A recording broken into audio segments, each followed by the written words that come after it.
മൂത്ത് മുരടിച്ച് 10, 25, 35 വയസ്സായ പെങ്ങന്മാരെ കെട്ടിക്കാൻ, അതിന്റെ താഴെ വീണ്ടും പെങ്ങന്മാരുണ്ട്. അതിനെങ്കിലും നേരത്തിന് കെട്ടിക്കാലോ. 10, 20 പെങ്ങളെ കെട്ടിക്കണമെങ്കിൽ ഇപ്പൊ 40 വയസ്സ് പെങ്ങളെ കെട്ടിക്കാൻ വരുന്ന നിർവാഹമില്ല. എന്നാൽ 20 വരുന്ന 1, 2, 3, 20, 22, 25 വയസ്സുള്ള പെങ്ങന്മാരെ കെട്ടിക്കാൻ, അങ്ങനത്തെ പെങ്ങന്മാരെ കെട്ടിക്കാൻ വേണ്ടി പോയി. വീട് ചോർന്നൊളിച്ചിട്ട് നിർവാഹമില്ല. അപ്പോൾ ആ വീടൊന്ന് പുതുക്കി പണിയണം. അങ്ങനെ പുതുക്കി പണിയാൻ വേണ്ടിയിട്ട് പോയി. പാപ്പാക്ക് സുഖമില്ല, അമ്മാക്ക് സുഖമില്ല, അവരെ മര്യാദയ്ക്ക് ചികിത്സിപ്പിക്കാൻ പൈസ ഇല്ല.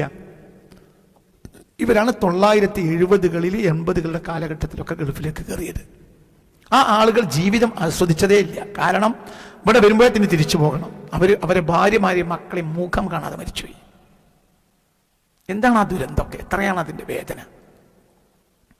ഇന്നിപ്പോൾ ഈ ലക്ഷക്കണക്കിന് 3-4 ലക്ഷത്തിൻ്റെ ഫ്ലെക്സൊക്കെ വെക്കുമ്പോൾ എവിടുന്നാ നിങ്ങൾ വരുന്നത് നിങ്ങളിപ്പോൾ ഒന്ന് ചിന്തിക്കണില്ല.